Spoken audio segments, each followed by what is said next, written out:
Sports Corner update. Joe Kraus, our top stories for the Lady Jets lacrosse team with a big win over the Lockport Lions yesterday. That's right, folks. The Lady Jets won over the Lady Lions by a score of 10-9. Senior Paige Christopher capped off her senior year with the game-winning goal. Winner chicken dinner for you.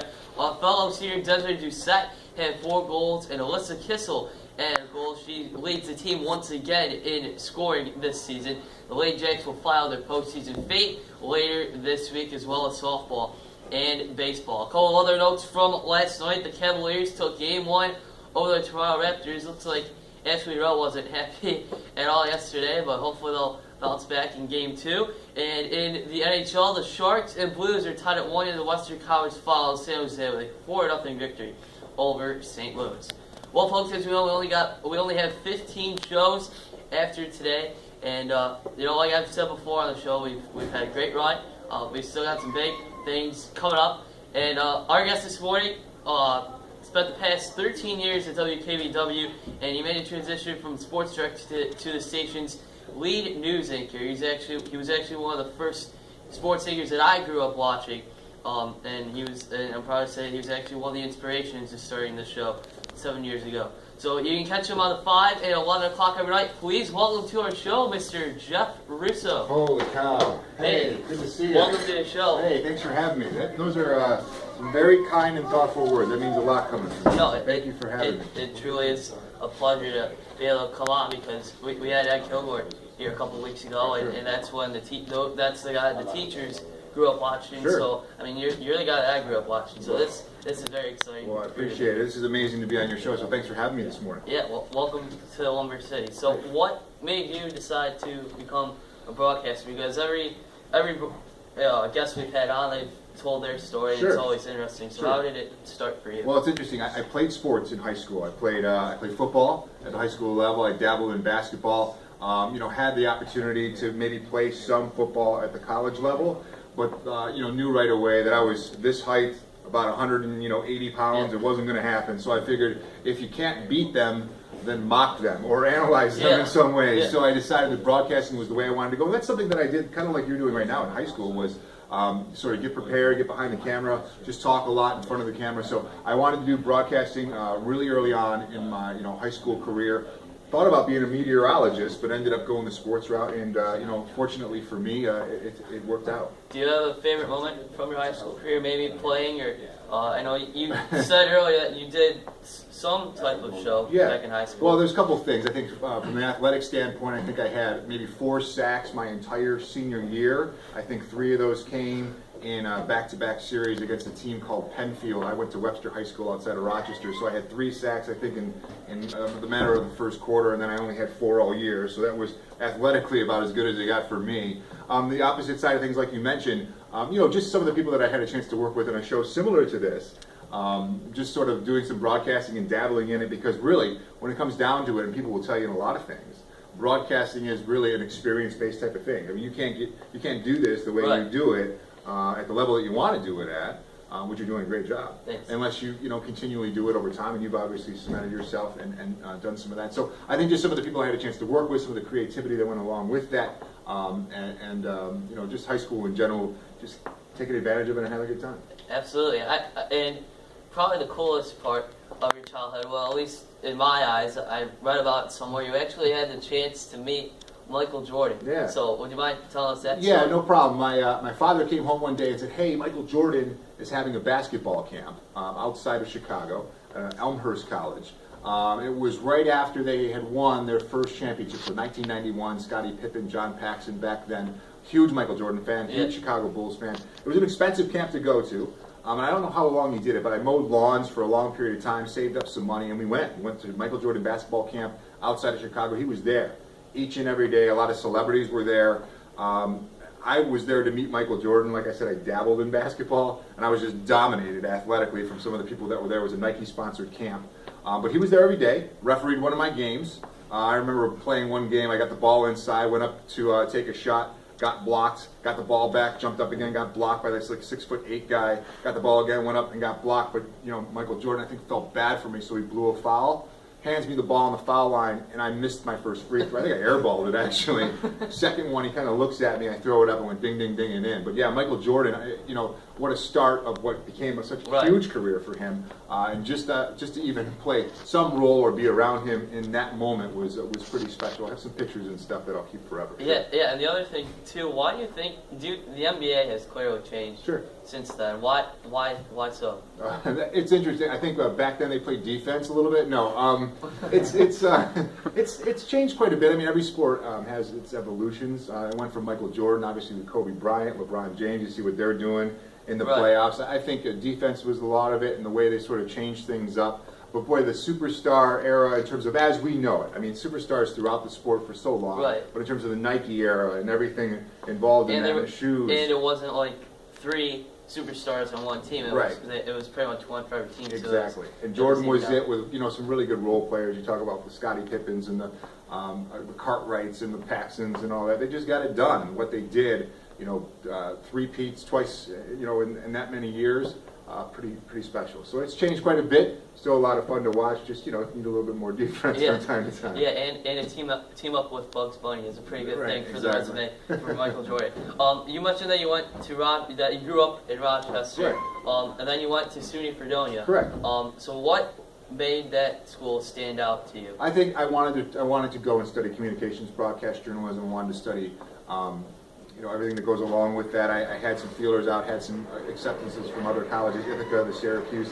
I wanted to go to Syracuse as well. Decided Fredonia was the best fit for me, and it really paid off. I think for me, it was the ability to have such a hands-on in the broadcast field. At the time, the television station there for students was the only student-run station, fully student-run station, I think, or in the Northeast, if not the entire country. So that allowed you to do a lot of this. Allowed you to have a lot of creativity. I dove right in and tried to do the sports right from day one. Went and auditioned and did the whole thing. And again, it's the experience, right? It's the ability to get in front of a camera, kind of work it out. If things don't go right, if that light falls off, if the teleprompter doesn't work, it's getting that experience. And Fredonia just worked out perfect for me. I think the size of it, close enough to home. You can come home and do laundry if you needed to. Very close to my family growing up, but really enjoyed my time there, and still to this day, one of the celebrated communication schools in our area for sure. Right, and you've now been with Channel 7 for the past 13 years now, it probably went really fast for you. But do you remember your first day or first big story? Yeah, I was extremely nervous. I had worked in Jamestown at Time Warner Cable 8 News at the time. Then I went to Nebraska, worked for a couple of years there chasing the Nebraska Cornhuskers team that actually went to the national championship game. The first year I was there, Eric Kraus won the Heisman, but then came back. And for the opportunity to work under a guy like John Murphy, obviously a legend here in Western New York, now the voice of the Bills, he was sports director. I was extremely nervous. And it's interesting because of all the things that we cover here in Western New York, from you talk about the Bills and the Sabres and the Bandits and the Bisons and everything. The first thing I ever covered was the horse race over at Fort Erie, the second leg of the Canadian Triple Crown, the Prince of Wales Stakes. Now, I've seen horse racing in my life, but I didn't know what was involved. My first live shot ever was across the border in Fort Erie, tossing back to John Murphy about a horse race, which I really didn't know much about. Put a smile on your face and sort of handicap the race. I think it was, Uncle Pete's Revenge was the favorite that day. I don't really know. But, yeah, I mean, my first day, extremely nervous. But, again, what an opportunity, and I felt extremely fortunate to, work with some of the people, especially John Murphy, who's been a friend and a mentor to me, the guys like Keith Radford along the way. But, yeah, 13 years have gone by in a hurry, and, feel extremely fortunate to call Western New York and Buffalo my home. We have a few more minutes again. You're just walking in. We're here with Jeff Russo from Channel 7, coming all the way in, actually from the 11 o'clock newscast last night. Do you have any other favorite moments from your career at Channel 7, maybe covering the Bills? Sure. Well, I think you look back at it, I think, what's interesting was the 10-year anniversary of that Jason Pominville goal. Absolutely. Was just last week, and, that playoff run will always hold a special place in my heart. And I remember where I was for that goal. I was covering that series. We were in Ottawa. It was overtime, and the press box was on the opposite side of the ice. So we came downstairs, and we're outside the tunnel. We were on the, the visitors' side, and when I say we, I say reporters from Western New York, Buffalo News, the other Right. TV outlets, and then there was media from the Canadian media over on the other side, and all you heard was the arena go kind of silent, except for Sabres fans, because the monitor was on a delay. So you heard the arena go silent, and you saw Pominville score that goal, and then you saw the equipment manager for the Sabres run down the tunnel, extremely fired up, yelling at the other. It was great. And then see Pominville and the team come off that ice and advance to the Eastern Conference Finals. I'll always remember that. Covering the Bills, the ownership situation was just really intense. There was so much at stake in that. Travel back and forth to New York City, following the Pagulas. The passing of Mr. Wilson was a big thing. And then most recently, I had the opportunity on the news side of things to go cover Pope Francis's visit to Philadelphia, which was rewarding just to see that many people there to celebrate Pope Francis. So yeah, a lot of memories along the way. Yeah, you've done it. Like I said before, you've done a great job with everything you've done so far. Was the transition from sports anchor to news anchor an easy one for you? Because obviously it's the same skill set, sure. But do you miss it at all, covering sports? The transition was okay. It's not really anything I really immediately thought about. I mean, I had done sports, since I got into the business at 23 years old. So when it was suggested to me that the company came to me and said, "Hey, what do you think?" I did go home and talk to my wife and consider that. I think it's worked out great, and we worked pretty hard at it. I don't know if it was all that difficult skill set wise. But in terms of missing sports, yeah, I do. I miss some of the people that I, worked with closely, some of the other reporters, some of the people from the teams along the way, the Bills and the Sabres. I will say this, for the first time since I've been in Western Europe for a long time, at least 15 years, I had a chance to watch a Bills game on my couch as a fan this year, which to me, I mean, it sounds a little reversed, but which to me was exciting to be able to, sit there with a Diet Coke and some pizza or whatever, and if the game wasn't going well, I could just get up and leave. I didn't just have to sit through it and cover it. I do miss it from time, but it's nice to be on the other side of it. And if the Bills get to the playoffs, right, that becomes a news story, right? Yeah. So then all of a sudden we get to go and cover which would be the first Bills playoff game that I would have an opportunity to cover. Absolutely. You just mentioned about the Bills and the Sabres too. So sure. What do they have to do? But what do both teams have to do this upcoming year? Well, I think the Buffalo Bills, there's a lot of pressure. Obviously, the drought. Rex Ryan coming in with the bravado that he did. I think this year there's a lot of pressure on, I think it is on Doug Whaley. And, right off the bat, you take a look at the draft, that was a need-based draft, the first several picks on the defensive side, which came up sort of flat last year. And then to have the news this week, Shaq Lawson, an injury that wasn't supposed to be an issue, now is an issue. Who knew what and when, to have that sort of situation right off the bat. But I think they are in good position. I think the defense let them down a little bit last year, and if they can address that, get more consistency on the offensive side of the ball, they have some weapons there. Sammy Watkins' foot isn't too bad.